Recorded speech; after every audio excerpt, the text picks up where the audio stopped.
And joining me next is State Superintendent of Education, Dr. Eric Mackey.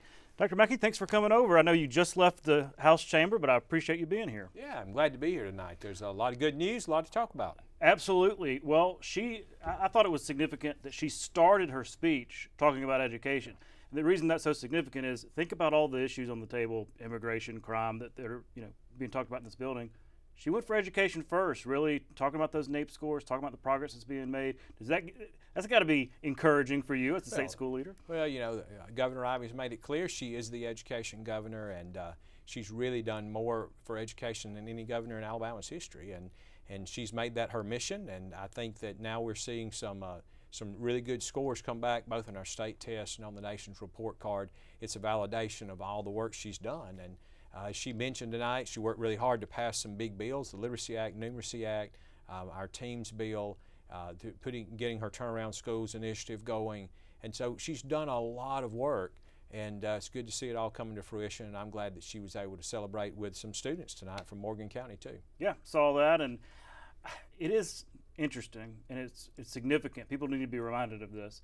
It's really the first time that I've ever remembered the governor, the state superintendent of education, the board, and the legislature all pretty much aligned on the issue of education. I agree completely. So that has taken some work, as you know. The governor's certainly taken the lead on that, but it's the legislature has come around. I've been talking about three big words: strategy, focus, and investment. We have to have the right strategy, and we do. We have to focus on that strategy, and we are, and then we have to invest in it. And as you say, for that to happen, you do have to have the legislature, the board, the governor, the superintendent, and our department all lined up. And I would say, in my 30-plus year career, I think we're better aligned than maybe we've ever been. Yeah. So NAEP, National Assessment of Educational Progress. Big news coming out of that last week. Some really encouraging news on the fourth grade level. What do we need to know? What are the basics that Alabamians need to know about the nation's report card and the results that were released? Well, it's a nationwide test. It's given to about 3% of our students. So a lot of folks have been asking me, so how did my school do? How did my county do? Well, we don't know. Really. Yeah, it's a sampling. About 3% of our kids. We don't even really know which kids take the test. I mean, there is a way, obviously, to figure that out, but we don't keep up with that. There's no way to track back which schools, which students in which schools, what score they made. So we do get statewide results, and we get national results. And so a couple of things we know is nationally, we've really hit a plateau since the pandemic. Reading was already going down nationally before the pandemic, and so Alabama has really bucked the trend. We're one of only two nations that's rebounded and is above where we were pre-pandemic in reading, and one of only six, or really only 5 states, and the Department of Defense that have rebounded in math. And of course, as the governor mentioned tonight, we led the nation in math. We were the highest growth ever in Alabama's history, the highest growth in the nation, and also ranking 32nd in math, which is the highest ranking Alabama's ever had in anything. We did one time before rank 33rd in reading, back when the first reading initiative was going really well. So 32 and 34 now, we feel good about where we're headed. Lots more work to be done. Oh, absolutely. I mean, look, everybody'd like to be in the top 5, top 10, but historically speaking, 32, that's pretty good. That's and especially considering the progress. Do you think, well, one thing I know you've been mentioning and reminding us of is the standards that y'all, the change to the math standards that y'all spearheaded. I guess that was back in 2019. Yeah. So between that, Literacy Act, Numeracy Act, a lot of policy gets written in this building and across the street. When you see results like that, is it proof positive to the legislature, to the state board to say, see, if we have the right policies, I know it can be hard to pass these things, but it actually can result in progress. Do the scores kind of help your argument sometimes? Well, absolutely, they help our argument because it goes back to that focus. That that one of those words I was talking about. It's hard to stay focused for a long time. That is, unfortunately, looking at historically, that's one of the problems we had. We had a great reading initiative. We saw amazing results. We were leading the country 20 years ago, and then we kind of lost focus, and so we saw regression.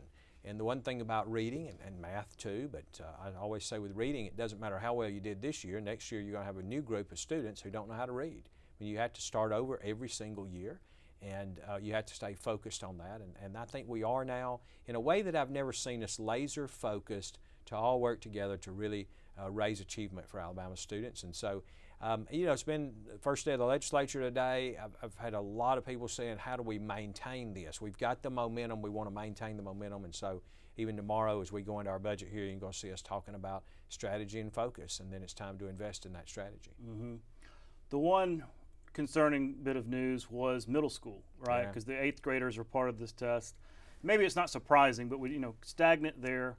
But we weren't the only ones. It's really all across the country where middle schoolers, 8th graders are struggling. I know it's tough to ask, but what's the answer here? What can we do in those middle school years to really get over this curve? Well, we're going to do a lot of things, I think, nationally with middle school. We see stagnant growth across the country in middle school, and in fact, many states lost significant ground. In Alabama, we didn't lose ground, but we didn't gain ground either in middle school. So, and in middle school, of course, we give this test in 4th and 8th grade, so we're talking about 8th graders. I think there are several things we're going to have to look at. One of them the governor mentioned tonight. Social media is the bane of middle school. We see children 10, 11, 12 years old on social media. It's distracting, it's problematic, and the governor said we're going to teach kids about how to manage social media.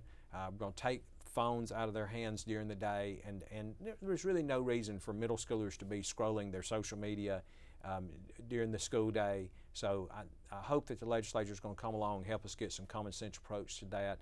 I know the governor's talked tonight about she already had sponsors for those bills. And then the other thing is practicing reading. And I hate to say that, but I talk to people all the time. Read to your children, read with your children, and if they're young children, listen to them read. We know that reading, just sitting down with a book and reading, is down since the rise of social media. So it's not just since the pandemic. The pandemic seemed to accelerate things, but even since about 2013-14, those middle school kids are just reading less. And reading is a skill that has to be practiced, and we've got to get students back to putting the phone away, taking a book out and readting. I mean, she did. She made a bit of news tonight by talking about, a ban on cell phones, which, if a statewide policy, that would be a really big deal. Is, at least during the school day, could that be beneficial in terms of scrolling your Instagram is not reading, right? There's a difference between, reading literature. So could that be helpful? I mean, what is your feedback from school leaders across the state? Well, school leaders have a lot. Some of them are a little concerned about it. We have about 20 school districts that have already done total bans of phones during the school day.